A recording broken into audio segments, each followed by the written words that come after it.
That's a good question. I think for me, I have to be active in all aspects of chess. At the same time, I try to play whenever I can. My first priority is arbitring, of course, but also I'm organizing some tournament here in England, and also I'm a chess teacher at the same time. So uh, I think this is something amazing about chess, which allows us to work in different areas.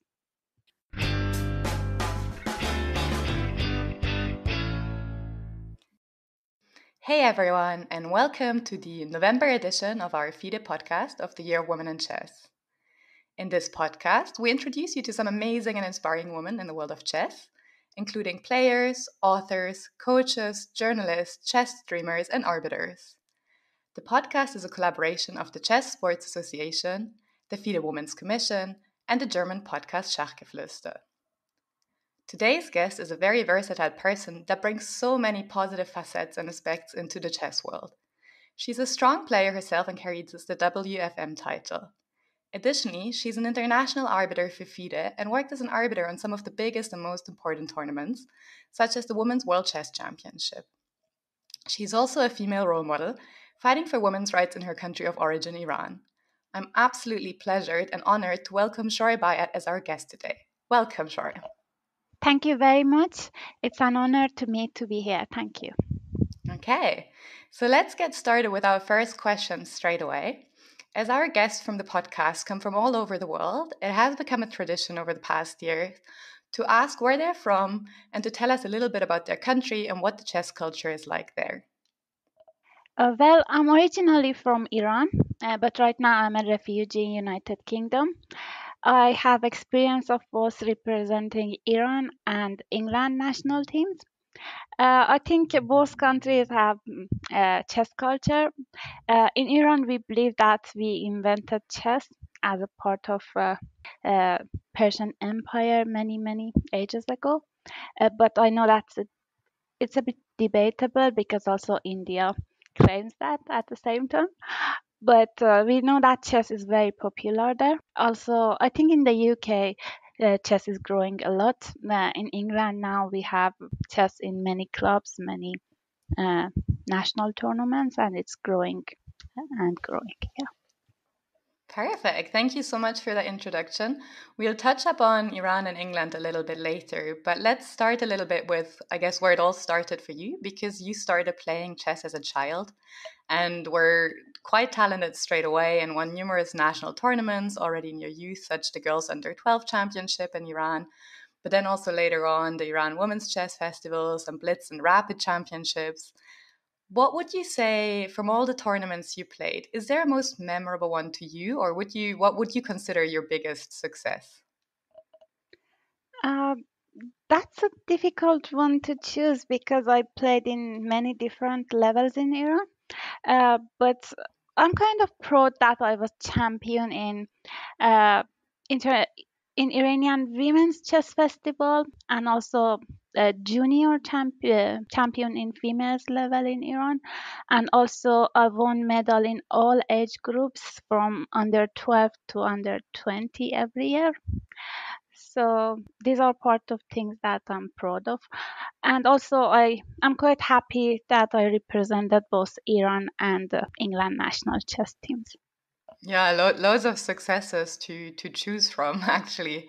Um, when you started, so we already just said that there was a lot of national tournaments you did really well in, but you also said that you played for both the Iranian and the English national teams. So that means chess enabled you to play a lot of tournaments abroad. And I was wondering what role that played for you and for your chess development, but maybe also for your personal development.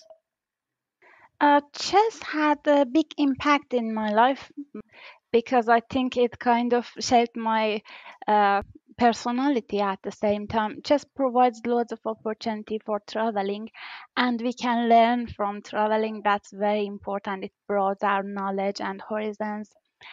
And when we travel to each country, we learn about a new culture. So this is very important and valuable for me. Also, I learned from chess about planning, calculation, judgment, and critical thinking, and of course many benefits that chess has, and it is impossible to mention all of them at the same time. Uh, but one of the things that was very critical for me was this critical thinking, because I came from a country, Iran, in which, of course, women were kind of restricted, and as a result of that, chess provided me more opportunity to be able to compare different societies and different countries at the same time. Yeah, it's a lot of I guess like traveling in general educates, and a lot of the skills we learn in chess can be transferred to wider life. Okay. What I'd like to focus on next, because I know you're a great chess player, but I think what you're even more known for is that besides playing chess yourself, you're also one of the top arbiters actually in the chess world. And can you tell us a little bit on how you became interested in being an arbiter and your journey to get there? Yes, that's quite interesting, because my journey for being arbiter started since since I was a kid and I was a player. Because in my country, Iran, women couldn't play against men and other genders. Basically, my father managed to get some permission for me because I was the only top player in my city. So I was allowed to play against male players at the same time. But when I used to go to their tournament, I was the only female player, and I was quite young at the age of let's say 10, something like that. And then I didn't have anybody to speak to because it was a male dominated area. And basically I was just watching arbiters how they do pairings with those cards. Those days we didn't have Swiss manager, so it was like every week I was there and I was watching arbiters how to work. Eventually I became interested in being arbiter, but they wouldn't allow me to participate in arbiters course because it was not allowed until you are at the age of 18 in Iran. And I was just asking to allow me to participate in the course, but they said that if you participate, we know that you can pass the exam, and then we cannot give you certificate for that. So that was how my journey started. But as soon as I became to the age of 18, I participated on those courses. I got my arbiter's degree, and we had three different level of national arbiters in Iran. I kind of mixed that with experience of orbiting, and uh, yeah, also I was playing at the same time. But when I participated later in a FIDE arbiter seminar, then I realized that I just want to continue as an arbiter. So I started to slowly to be retired from playing and replace it with orbiting. Okay, for our listeners that might be a bit confused why arbiters are needed in chess, as the rules are pretty clear, could you maybe explain what exactly the roles are that arbiters play in a tournament? So, what is the scope of the projects they have? And maybe like give one or two examples of when like an arbiter was necessary in these tournaments for like claiming a dispute? Yes, sure. Uh, the arbiter's role is in chess is divided in three areas: before the tournament, during the tournament, and after the tournament. Before the tournament, it's basically regarding pairing, inspection of the playing hall to make sure that we provide a proper environment for players. During the tournament, we make sure that laws of chess are being followed, and also anti-cheating matters, and we make sure that everybody are playing in a mm, fair environment. And then after the tournament, we need to publish the standing, and of course to report tournaments for rating and this sort of matters. Very interesting. And I assume, especially at the moment where we have so many online cheating, chess things happening, that the role of the arbiter becomes very much visible. Because usually, if all goes well, I guess as arbiters, you're always in the background, right? Yes, that's true. Actually, the best arbiters, we say that the arbiters which are kind of invisible, but they are not invisible at the same time because they don't want to go and show off. They don't want to distract players by getting so close to their boards, but at the same time, they are supervising all and each players in the playing hall. Especially these days that we have many chess softwares, the role of arbiters regarding fair play matters is very important. They must supervise players all the time and to make sure that uh, the playing area and the playing situation is totally safe. Hmm. And what is it that you particularly like about arbitering? Like, for example, if you would have to convince someone, or like especially to like, for example, try to get more women into chess, why would you say should people go into arbitering?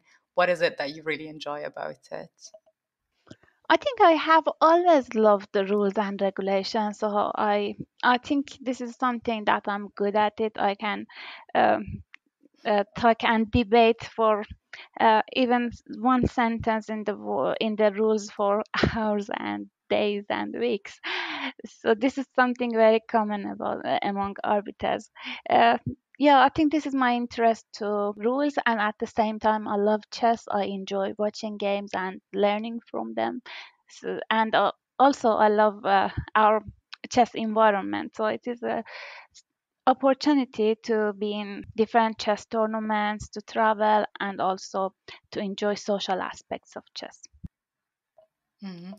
And I mean, like, you're an incredibly talented arbiter without doubt. And you were an arbiter at pretty much most of the big events, I would say, at like Olympiads, the Women's World Championship, the London Chess Classic, Gibraltar. Is there a specific tournament that you haven't been to that you would really like to go? Or do you still have, like, once you've been to all these big tournaments, what are your ambitions as an arbiter from here onwards? I think I'm quite happy with the events that I'm working on it. My ambition is just to keep myself always up to date and to study and to provide some educational documents for arbiters. As you know, since 4 years ago, I was working uh, in the FIDE Arbiters Commission as well. So I'm in charge of FIDE Arbiters Manual. This is something that made me so happy because I could uh, develop the book a lot. I know not only me, but many other arbiters also contributed to this book.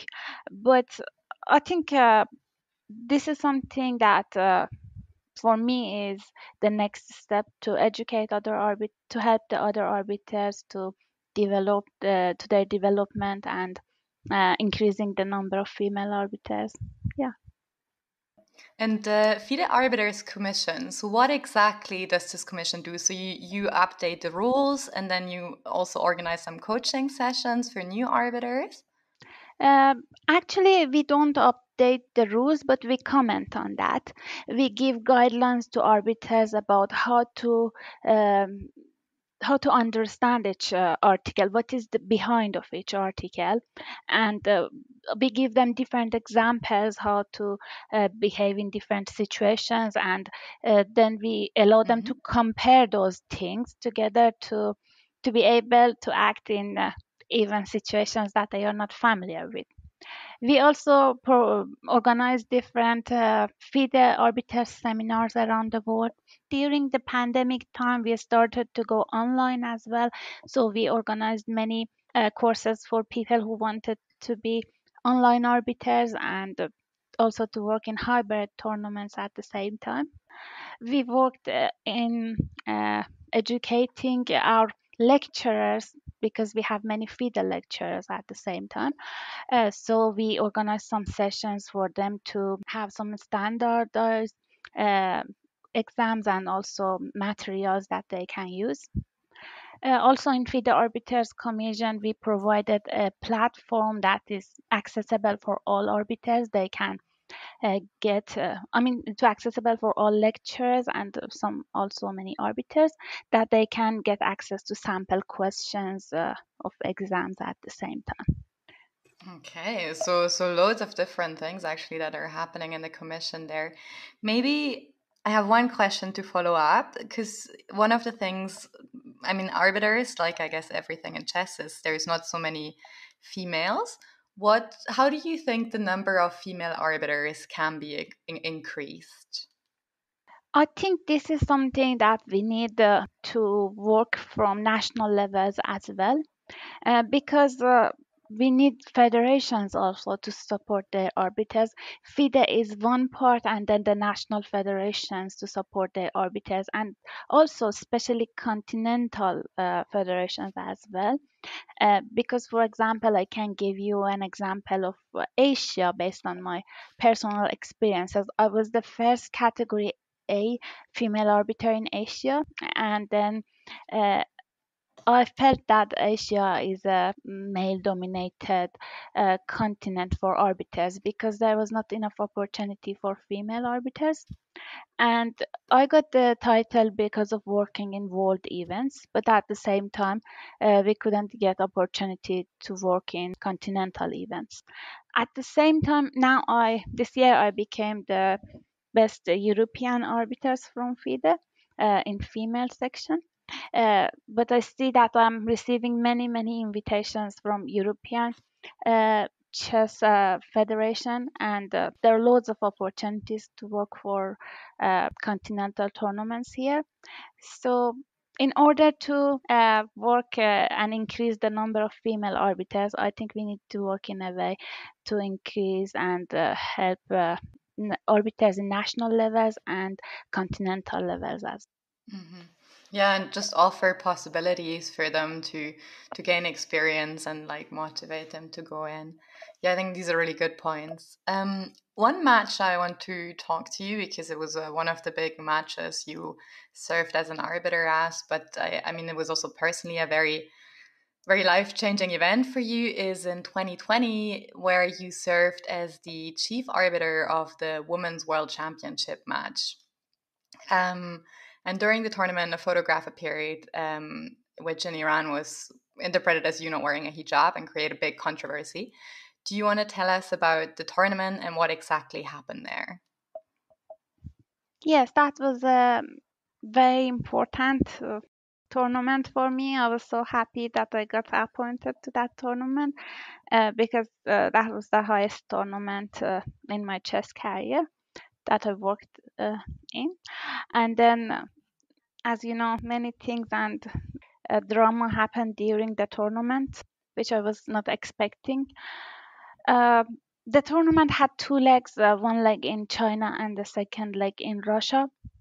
Uh, when I was in uh, when I was in China during the tournament, some of photographs of me was published from an angle that my headscarf was not very visible, and then Iranian media used those photographs to condemn me for not wearing headscarf. Actually, I was wearing it, but in a loose way. But unfortunately, there was no time to explain it to media because they were already condemned me. They asked for public apology. There were loads of pressures from the federation also. Uh, they told me to just wear black clothes and cover all your hair and write public apologies. Of course, that was a clear decision that I couldn't do these things because I believe that people should be themselves. They shouldn't follow the things and do actions that they don't uh, actually believe on them.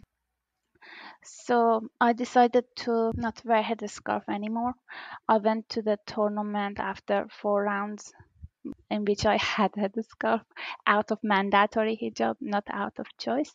And then I decided not to wear it to stand by Iranian people because Iranian people are people who believe in freedom of choice. And this is not our culture. I know that some people misunderstand our culture and they think that hijab is our culture, but it is not. Uh, Back then, I think that was a right decision, and if things go back, I still take the same decision to stand for what I believe in. That was the one aspect of the tournament. The other aspect was that because this happened during this World Chess Championship tournament, uh, I used the tournament as a coping mechanism at the same time, because I told to myself, I'm here because of this tournament. I have to do my role and responsibility properly, and also my life is changing and it's affecting all my life, but I have to just concentrate on the tournament. And I think from chess perspective, the tournament was a big success. Yeah, it must have been, you go to this tournament and you're just so proud to serve as an arbiter there, and then things happen that you're just not prepared for. And it's absolutely, to me, absolutely amazing how you still manage to be such a good arbiter there and just take such strong decisions. Thank you. And I think that's very admirable. Yeah, so after the tournament, you then couldn't return to Iran and you decided to go to the UK. Is that correct? Yes, that's correct. And I remember that when I was at the airport, I had a printed ticket of my flight to Tehran. So the officer at the UK airport in London found it and took it for the record of his documents. So yeah, I was very happy to come back to Iran, but unfortunately it didn't happen and I had to find another destination to come.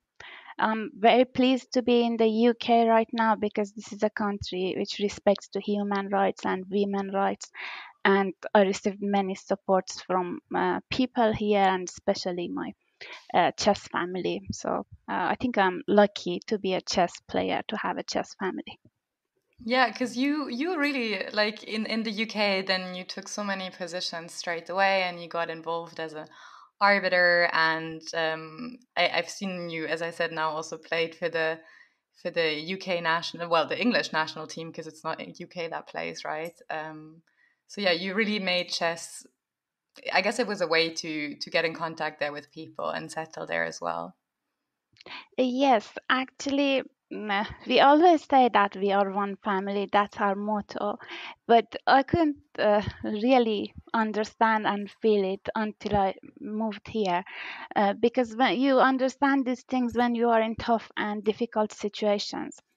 And when I came here, immediately people who I didn't know them, they offered me to live with them. Those chess people, I was very lucky to stayed with two chess arbiters, Laura Barnes and Alex McFarlane.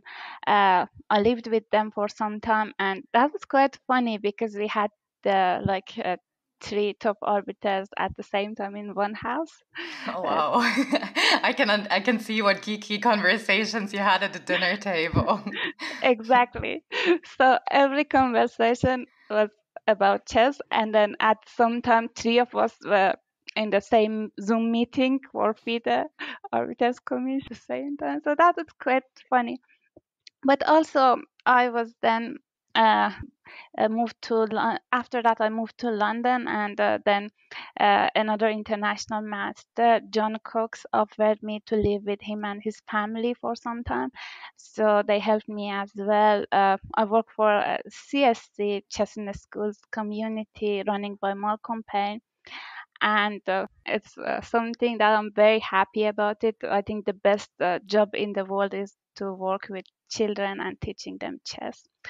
So I think that's the best thing that happened to me. And also, I'm very lucky to work for English Chess Federation. I'm director of event and board member there. And yes, I also represented England. I played in some tournament here as well. So after such a long gap, here first I played in some online tournaments during the COVID time, and I actually won some tournaments at the same time as well. Then I played in Richmond tournament, and I won the first female prize there as well. And now also I'm a coach in the same place as well. Yeah. So loads of facets. It's going to be interesting to see where your journey continues because, well, I guess being an arbiter and being a player always happens at the same time. So I'm curious what you'll do for the next few months or years, or where you'll put your priority. That's a good question. I think for me, I have to be active in all aspects of chess. At the same time, I try to play whenever I can. My first priority is arbitring, of course, but also I'm organizing some tournament here in England, and also I am a chess teacher at the same time. So uh, I think this is something amazing about chess, which allows us to work in different areas. Yeah. And the chess teaching you do in schools with children or adults or everyone? It's actually chess for uh, primary school children. So chess is a part of school curriculum in England, and I work in different primary schools to teach chess to children. Also, for some time, I went to Cardiff as well. I was covering 4 different primary schools there as well. Uh, it's just amazing to teach chess to other people and seeing how they can enjoy and benefit from chess, especially children, that's very important. Yeah, yeah, yeah. So you really take all the aspects of chess. That's why I call it real chess life, I guess. Before we move on with some further chess question, I'd like to go back to the role you play in fighting for women's rights in Iran, because it's a very important topic again at the moment with all the massive protests happening in Iran. And I also saw that your story is picking up in visibility now again, and that you've been interviewed by some of the big newspapers. And actually, I'm German. I also saw that you were a guest in one of the German podcasts. So I just wanted to see how you see your role now that you're in the UK. What do you see your role as in the current situation in the fight for women's rights? Yes, that's something that happened in my life, and then it kind of turned to my responsibility right now to speak up, because it's important to fight for women's right and for human right. We cannot stay quiet about these things. Sometimes it's very difficult for me, because it also very sad to see what is happening in Iran, when you see innocent people are being killed for asking their basic rights for just freedom of choice. And this is something that I think about it every day. I can't stay quiet about it. Uh, and I think this is my responsibility to support Iranian people, to be their voice whenever I can. Uh, that's why I give interview to different media, and also these days with Iranian TVs as well. I mean overseas TVs. But also I'm planning to go to US in November for 2 reasons. First part is to arbitring some chess tournaments, and the second part is that I will go to Washington D.C. to speak about the Iranian situation with people in U.S. Department of State, to make sure that we support Iranian people. Oh wow, that is indeed very big, and I think actually in the US, people took note of your actions before, because you were awarded the International Woman of Courage Award in 2020. What is this award exactly? Because I think it's also a US award, and what does it mean to Uh, you?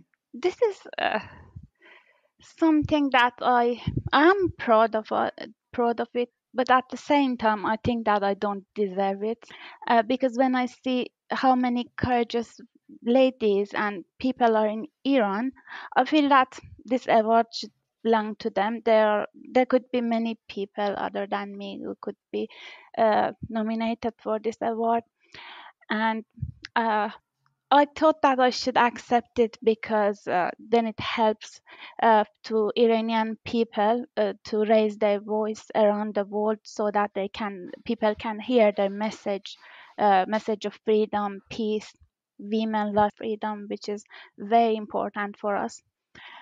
That's why I accepted this award, but I also mentioned that I'm just representing Iranian women, and this award belongs to all of them. Yeah, these are very, very powerful words, and I think it's being in a position like you are, like in the spotlight, or being a famous sports person comes with a lot of perks, but very often also with a lot of responsibility, and it's not always easy to take. Um, yeah, so moving on from that, I think, yeah, as I said, it's super inspirational, not just for women in chess, of course, but for everyone to see. But of course, I'm very proud that someone from the chess world is taking such a courageous role. Should we follow up a little bit on the tournaments you mentioned that you'll be arbitering in the US? So what is your agenda for the rest of the years? Which tournaments can we expect to see you?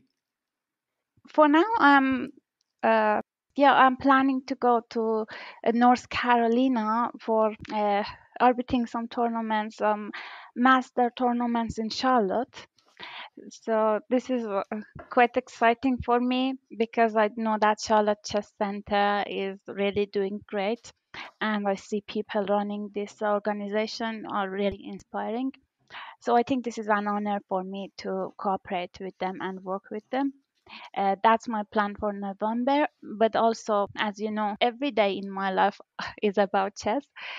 So from each Monday to Friday, I'm teaching chess to children in primary schools. I also planning to organize an national norm tournament for English players, but open to foreign players as well. It will be in Cambridge in February, so I have to work on this tournament to make it possible. I'm a bit biased, but I would recommend people, if they are interested in international people, to go, because Cambridge is absolutely beautiful. Will this be a open tournament or a women's specific one? It will be an open tournament, but we also are organizing a round robin female tournament at the same time as a side event tournament. This is something for ladies as well, so they can decide to participate in round robin section or in open section. Perfect. Sounds great. Uh, one question that came to my mind when you said that you're going to arbiter a tournament in the US, or I guess any tournament, is do you have a specific preparation when you arbiter a tournament? I guess like players have like their increased training schedule or something like this. Is there a particular thing you do to prepare for a tournament, or do you have any kind of rituals before the games or before you go to these tournaments? Before each tournament, when I want to work in a tournament, I try to review laws of chess one more time. I don't know how many times I have read it, but for each tournament, I force myself to read it one more time. And then also, I need to study regulation of that specific tournament because for each tournament we have a regulation. And during the tournament, of course, our job is different, but as you asked about preparation, I think these are my preparation to make sure that I'm up to date with all laws and regulations. Okay, then this is the preparation during the tournament. What can I imagine your day to be like? Because you will probably have to be there before. You're probably the first to come and the last to leave. Yes, during the tournament, my preparation partly is before the first round, so I need to go to the playing hall to make sure that everything is ready. So I kind of patrol the playing hall, uh, chairs, tables, all equipments, fair play things, everything, light, ventilation, and also we check registered players, their ratings, and then uh, we use some pairing software. So I need to check for each tournament which pairing software we want to use. And then during the tournament, of course, our job is supervising, inputting results, and to make sure that these are correct, and also to supervise fair play matters. Yeah, and again, because I guess arbitering is very, a lot of us don't know that much about it. How are arbiters for different tournaments are appointed? Are you going, if you see an interesting tournament, do you message the organizers, or do the organizers message you? Like, what is the procedure there? I think it depends on which level of arbitering you are working. When I was not a famous arbiter, I used to write to organizers, and then I was getting in touch to them to see if they would like me to arbitrate in their tournaments or not. But then, when you are quite famous, then you receive invitations from organizers. So currently, I don't write to organizers, but mostly organizers write to me. Um so this is exactly depends on where you are standing, and this is a journey for being arbiter. At some point, you need to get as much as experience as possible, but then later you can select which tournaments to arbitrate. Okay, very interesting. Can I ask you what is your most crazy story you have from arbitering a tournament? Was there ever something that was really bizarre or like out of the ordinary? I think yes. Maybe this recent World Rapid and Blitz in Poland was quite bizarre because we had some players who tested positive for COVID. So at some point we had to stop the tournament, stop the round to make sure that all players are being tested, to make sure that the environment is safe for everybody. And then, when you stop around, everybody comes and asks what is happening. Then medias come and ask, and then you cannot sometimes uh, quote because you have to wait to get information from other people, organizers, and people in charge, especially in FIDE events. This is it has its own procedures. So I think the situation was quite difficult. It was not about technical matters, but this is something that was important for safety of all players. So we delayed the round for several hours to make sure that the players are playing there are not COVID positive. And that is nothing any arbiter course can ever prepare you for. That is just something you have to decide on the spot. It's in none of the books. So yeah, I can imagine it's quite a difficult decision to take. Exactly, but part of everything is the ability to manage things as well. So this is very important to be able to act fast and proper decisions. Yeah. Another thing that I feel put like a complete new unknown dimension onto arbitering is when actually Corona hit and then so many of the tournaments moved online. Because before most tournaments were in person. How did you feel about that process? And do you actually enjoy the arbitering online as well? Or is that something where you say this is not for you? Yeah, when these things happened, things started to go online, and we had different chess platforms. We were not familiar with online orbiting at the same time, but we had to experience it and learn it. And then the way that you work in each platform is different from the other one because, the structure of platforms are different from each other. Eventually, we managed to find Zoom and then use it in chess tournaments, and of course there are some other uh, video communication systems as well, but Zoom is quite comfortable for chess tournaments. I can say that I really enjoyed it because I think this is the power of chess, that you can use this game over the board and online at the same time. And I think it kind of made me busy during all the time of pandemic.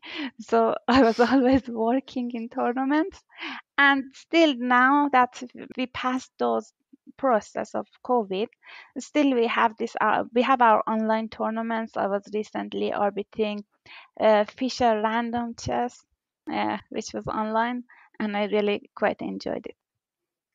And I guess it gives it similarly than for playing. It's just a different atmosphere, shorter time control. So I assume as an arbiter, it's like similar that it's just like completely different skills. Though I have to say, I imagine it's quite tiring as an arbiter to stay focused all the time on these online tournaments.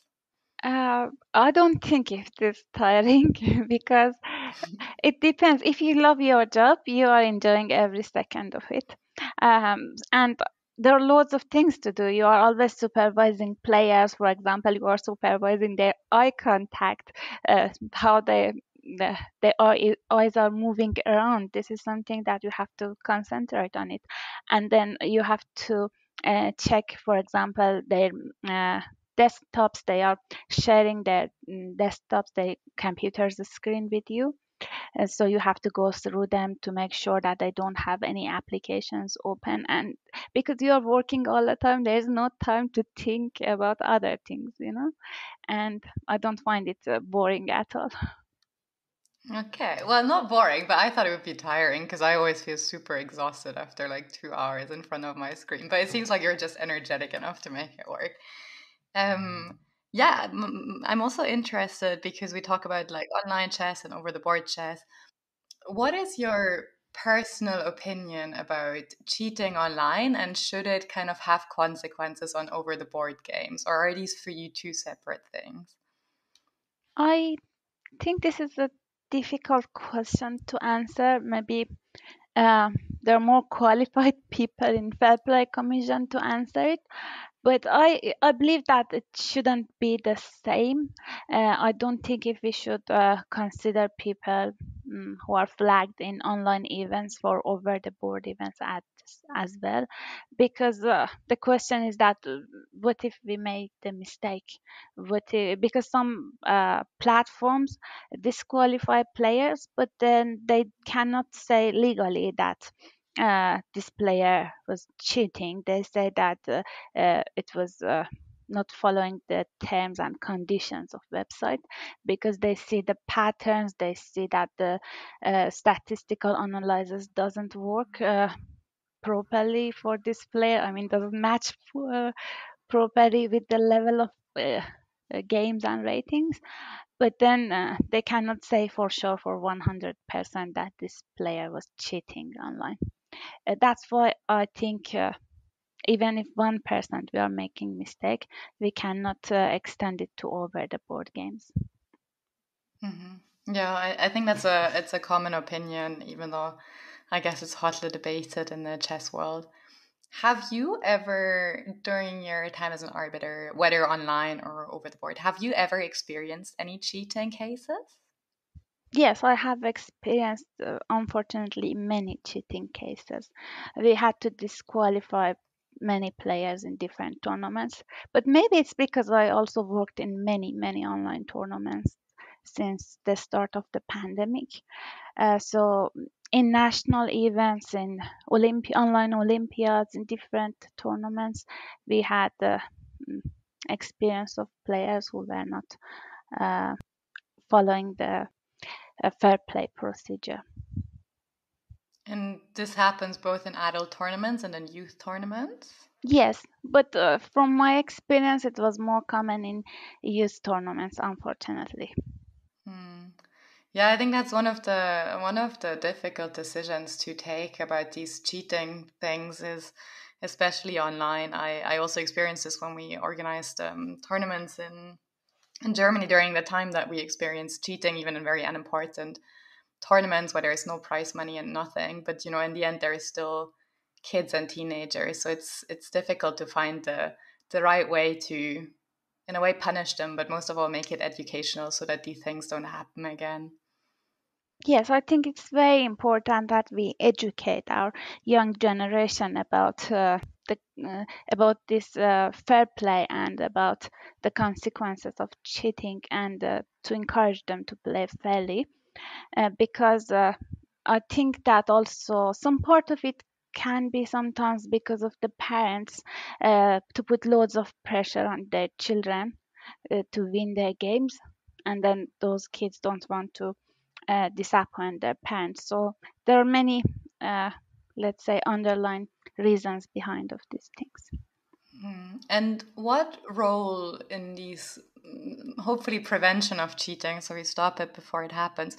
What are the ways forward in your opinion? Should this be something that's like the arbiter's role to educate, or is this something the coaches should do, or the national federations, or is it a combined effort? I think it should be a combined effort. I also see that some platform, one of the platforms was asking people before the game to acknowledge that they are playing fairly. That was something nice because before each round you had to confirm that you are not cheating. This was something nice, and also I think this is the role of chess coaches to teach to kids that how important uh, the nature of chess and enjoying chess is, and this is the first thing. It's not just about winning or losing, it's about benefiting from different aspects of chess. Yeah, and I guess in an ideal world, then chess also is there, right? To teach sportsmanship and to teach like any sport, like this fair behavior towards each other and make people learn to win and to lose, even though it's not easy to lose. Exactly. And I think that this is not just responsibility of one organization. I think this is the responsibility of national federations, coaches, clubs, parents, and FIDE at the same time. Yeah, yeah, I think I share that opinion, I have to say. Another question I have that I'm interested in is if you catch people cheating or you take them out of tournaments, have you ever had any negative reaction towards you, or is that something as an arbiter you sometimes experience if people are unhappy with your decision, or do people generally accept the arbiter's decision? I personally never experienced negative behaviors towards me, but I had people who initially didn't admit that they were cheating. So I had to speak to them to mention the reasons that I think they were cheating. And sometimes it's about, you know, kids, and then you get the parents involved, and eventually they learn that this was a mistake and they try to change their behavior. But yeah. Mm-hmm. Yeah. I think it's a good way, especially for kids, to get the parents involved, and as I said, make give them another chance, but also make it an educational learning and make sure that it shouldn't happen again. Yes, exactly. Um, yeah. Out of curiosity, have you ever experienced any cheating in over the board tournaments?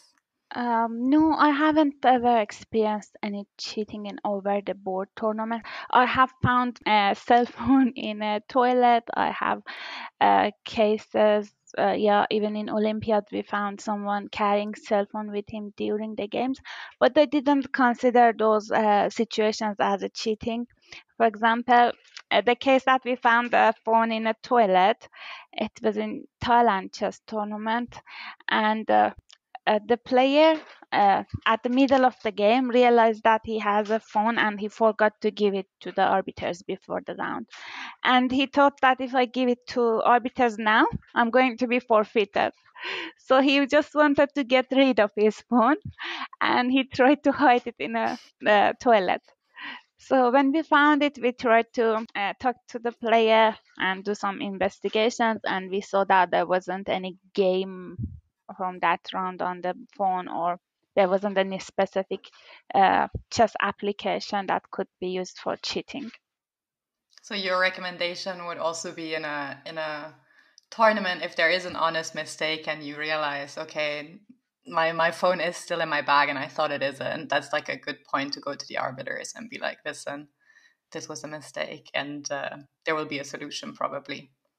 I think sometimes our rules needs to be modified because there are some rules that are too strict. Uh, but I also understand the other parts why it's too strict. But in some areas, arbiters should have more freedom to decide in such cases. Right now, the rule says that if it's found that the player is carrying a phone during the game, it has to be forfeited.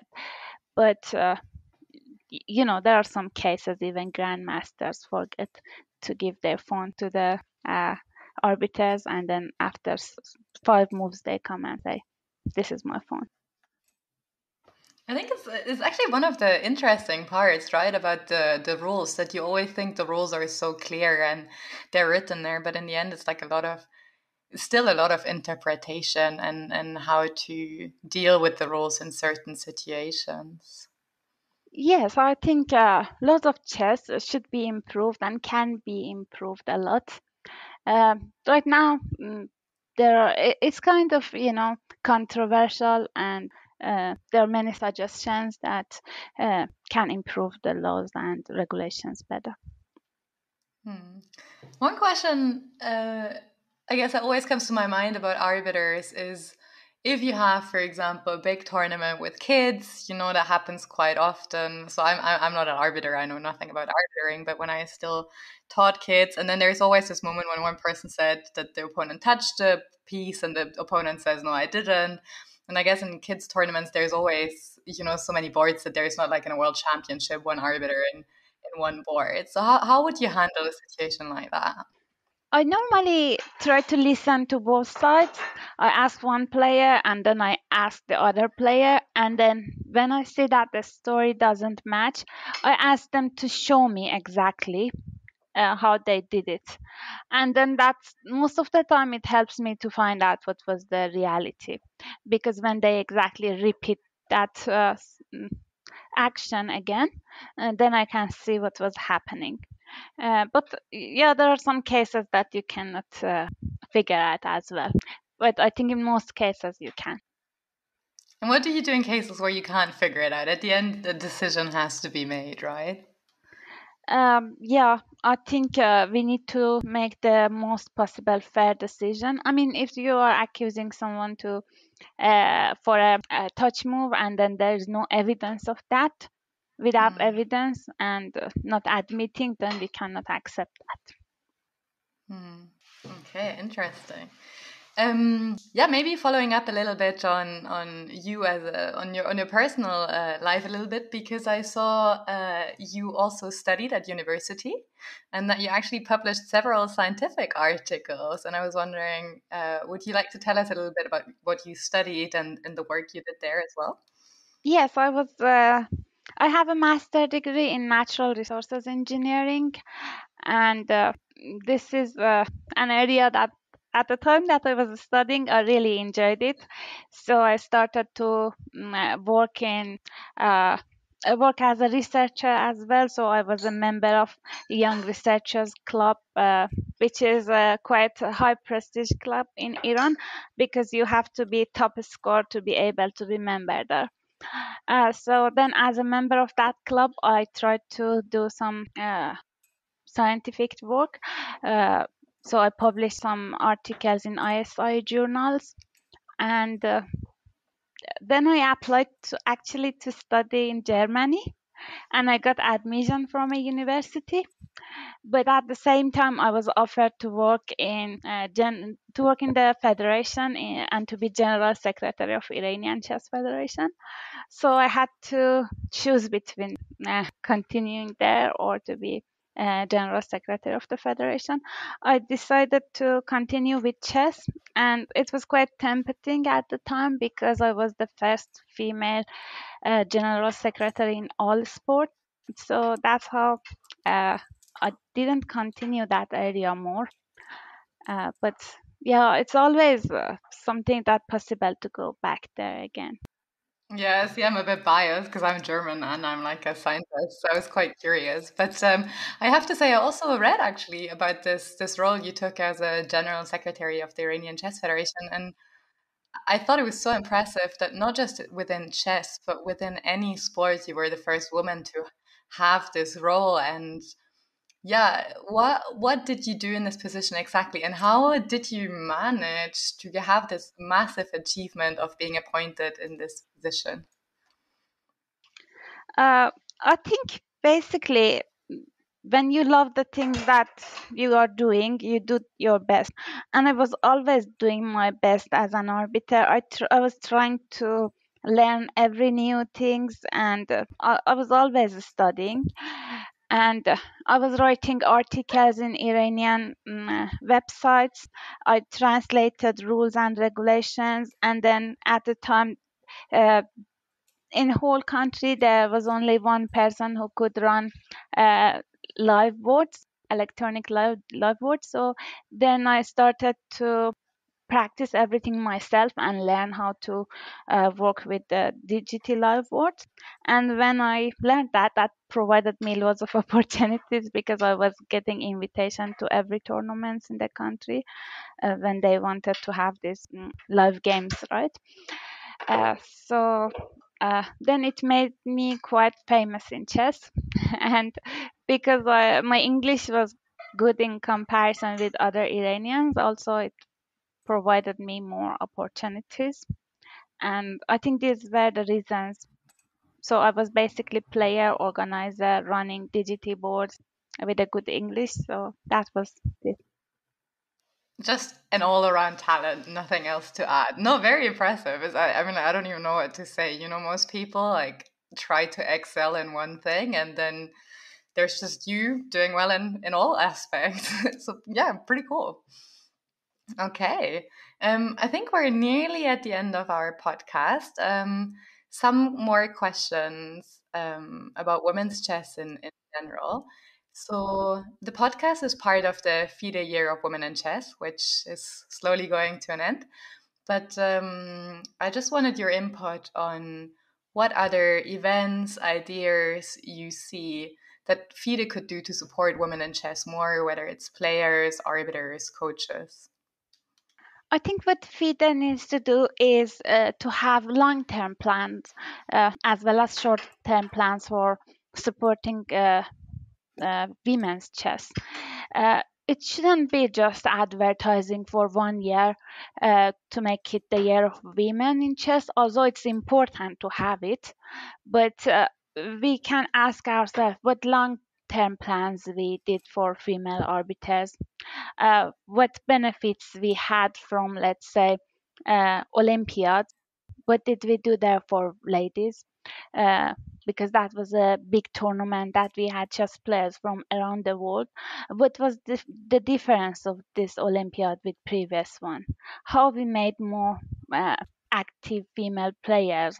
Uh, did we increase the number of arbiters or coaches or players? Uh, these things should be planned in advance and then publicized, and all it's a big work, all the federations, all the continental federations and FIDE needs to work together to make it possible. And I think still we are living in a male dominated sport.